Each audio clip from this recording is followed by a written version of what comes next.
Nama saya Sheryl Andrea Fitri dari kelompok 2.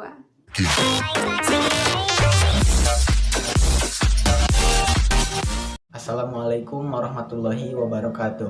Perkenalkan, nama saya Husni Gusti Nur Hasan Munadi dari kelompok 2. Kali ini kita akan menjelaskan tentang hakikat manusia dan pendidikan hakikat manusia. Di sini saya bertugas sebagai moderator.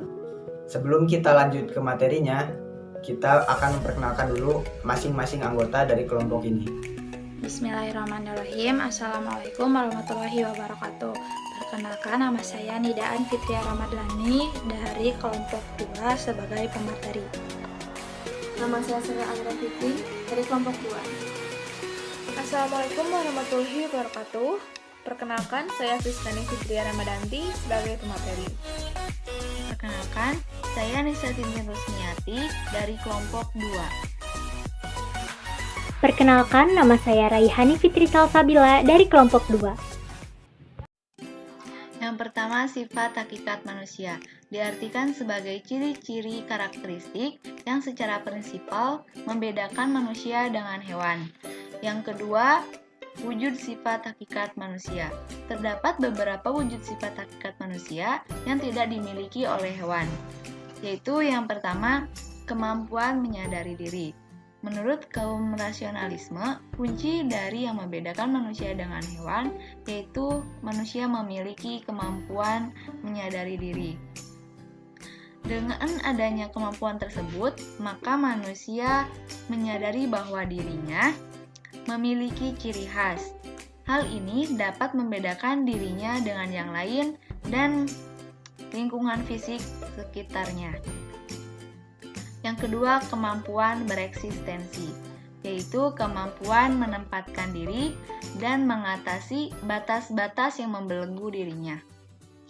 Yang ketiga, kata hati, bisa disebut dengan hati nurani, pelita hati, dan sebagainya.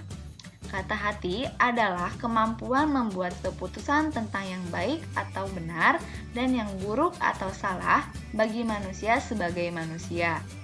Yang keempat, moral. Moral merupakan suatu perbuatan yang menyertai kata hati.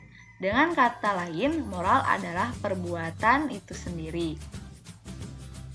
Prinsip antropologis keharusan dan kemungkinan pendidikan. Terdapat beberapa prinsip antropologis yang menjadi asumsi bahwa manusia perlu mendapatkan pendidikan dan perlu mendidik dirinya sendiri. Yang pertama ada prinsip historisitas. Manusia berada dalam perjalanan hidup, perkembangan, dan pengembangan dirinya sendiri. Yang kedua ada prinsip idealitas. Manusia ditugaskan menjadi manusia yang ideal. Sosok ideal tersendiri merupakan gambaran yang dicita-citakan atau yang seharusnya. Lalu ada prinsip posibilitas. Perkembangan manusia merupakan hal yang terbuka. Manusia mendapatkan banyak kemampuan untuk menjadikannya menjadi manusia. Kemampuan manusia itu sendiri tidak dapat hanya didapatkan ketika lahir, akan tetapi diproses atau diperoleh dengan perkembangannya menuju kedewasaan. Selanjutnya ada kemampuan bereksistensi. Kemampuan bereksistensi tentunya harus dibangun dengan pendidikan, agar peserta didik dapat belajar dari pengalamannya dalam mengantisipasi suatu kondisi, lalu bisa melihat prospek masa depan, serta bisa berimajinasi kreatif. Selanjutnya ada rasa kebersamaan. Rasa kebersamaan tentunya akan muncul dari setiap hati nurani manusia. Selanjutnya ada melaksanakan kewajiban dan menyadari hak. Tidak akan ada hak tanpa kewajiban. Keduanya harus dilaksanakan berdasarkan keadilan. Dan yang terakhir yaitu kemampuan menghayati kebahagiaan. Kebahagiaan merupakan integrasi dari kesenangan, kegembiraan, kesedihan, kepahitan, dan lainnya. Kebahagiaan terdapat dua aspek. Yang pertama yaitu usaha dan takdir Tuhan dan dapat ditingkatkan. Yang ketiga adalah kemungkinan pendidikan. Terdapat 5 prinsip antropologis yang dapat melandasi bahwa manusia itu dapat dididik. Prinsip potensialitas. Dalam prinsip ini, manusia memiliki potensi untuk menjadi manusia yang ideal. Manusia yang ideal itu maksudnya manusia yang beriman dan bertakwa, bermoral atau berakhlak mulia, cerdas, dan mampu berkarya. Dan juga manusia yang memiliki potensi untuk berhati baik atau berbuat baik, maksudnya potensi cipta karsa dan potensi karya. Yang kedua, ada prinsip dinamika. Manusia itu sendiri memiliki dinamika untuk menjadi manusia yang ideal. Manusia berupaya untuk mengaktualisasikan dirinya agar menjadi manusia yang ideal, baik dalam rangka interaksi atau komunikasinya secara horizontal maupun vertikal. Karena manusia itu mengimplikasikan bahwa manusia dapat dididik. Yang ketiga, ada prinsip individualitas. Praktik pendidikan merupakan upaya yang membantu manusia yang di antara lainnya diarahkan agar ia mampu menjadi dirinya sendiri. Manusia adalah individu yang memiliki kediri sendirian atau subjektivitas, bebas dan aktif berupaya untuk menjadi dirinya sendiri. Yang keempat, ada prinsip sosialitas.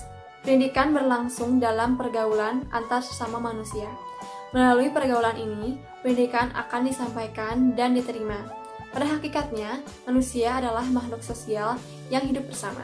Dan hal ini akan terjadi sebuah hubungan timbal balik di mana setiap individu akan menerima pengaruh dari individu yang lainnya. Yang terakhir, atau yang kelima adalah prinsip moralitas. Manusia berperilaku sesuai dengan nilai-nilai dan norma-norma yang bersumber dari agama, masyarakat, dan budaya lain. Di sini saya akan menjelaskan tentang pendidikan sebagai proses humanisasi. Humanisasi pada dasarnya merupakan proses pemberdayaan masyarakat melalui ilmu pengetahuan, sedangkan manusia hanya dapat menjadi manusia dalam proses pendidikan. Dalam konteks ini, maka pendidikan dapat didefinisikan sebagai proses humanisasi atau upaya memanusiakan manusia. Adapun dalam eksistensinya, manusia memiliki aspek individualitas, sosialitas, kultura, moralitas, serta religius. Pendidikan secara umum bertujuan untuk menemukan akan hakikat kemanusiaannya. Pendidikan juga berfungsi untuk melakukan proses penyadaran terhadap manusia agar mampu mengenal, mengerti, dan memahami realita kehidupan yang ada di sekelilingnya. Dengan adanya pendidikan, diharapkan manusia dapat mampu menyadari potensi yang ia miliki sebagai makhluk yang berpikir. Pendidikan merupakan proses memanusiakan manusia, baik dalam bentuk formal maupun informal. Dalam formal, contohnya seperti pengajaran, yaitu suatu proses transfer ilmu pengetahuan, atau usaha membangun dan mengeluarkan intelektualitas di dalam diri manusia. Oleh karena itu, pendidikan tidak hanya dapat didefinisikan sebagai transfer of knowledge atau peralihan ilmu pengetahuan semata, akan tetapi dengan adanya pendidikan, peserta didik dapat mampu mengetahui dan memahami intelektualitas dan potensi yang mereka miliki. Adapun beberapa potensi yang harus dikembangkan, contohnya seperti SQ atau kecerdasan sosial, EQ atau kecerdasan emosi, IQ kecerdasan intelijensi atau SOCQ kecerdasan sosial. Selanjutnya akan dilanjutkan oleh teman saya Nidan. Terima kasih. Baik, di sini saya akan melanjutkan pembahasan materi mengenai pendidikan sebagai humanisasi. Ada beberapa hal penting yang harus kita kedepankan berkaitan dengan proses pendidikan. Yang pertama itu bahwa mendidik adalah suatu tindakan yang fundamental. Maksudnya tindakan yang bukan hanya tindakan dangkal seseorang terhadap orang lain, tetapi tindakan mendidik ini didasari oleh kehendak, yang mana bisa menciptakan rasa kasih sayang dari pendidik kepada anak yang dididiknya. Yang kedua, pendidikan bersifat dialogis, yakni suatu relasi antara subjek dengan subjek lain. Yang ketiga, pendidikan harus menyangkut pendidikan nilai. Yang keempat, pendidikan politik perlu ditekankan agar terciptanya suatu kehidupan politik yang manusiawi. Proses pendidikan dalam humanisasi ini tidak pernah bisa lepas dari unsur pendidik, anak didik, dan negara. negara itu sebagai penjamin bagi adanya lembaga pendidikan yang mewadahi pendidik dan anak didik. Nah, sebisa mungkin ketiga unsur ini punya hubungan timbal balik atau feedback yang sangat intensif demi kemajuan pendidikan. Baik, sampai di sini video kali ini. Jangan lupa like, komen, dan subscribe channel ini, karena dengan subscribe kalian bisa membangun channel ini menjadi lebih baik lagi. Terima kasih. Wassalamualaikum warahmatullahi wabarakatuh.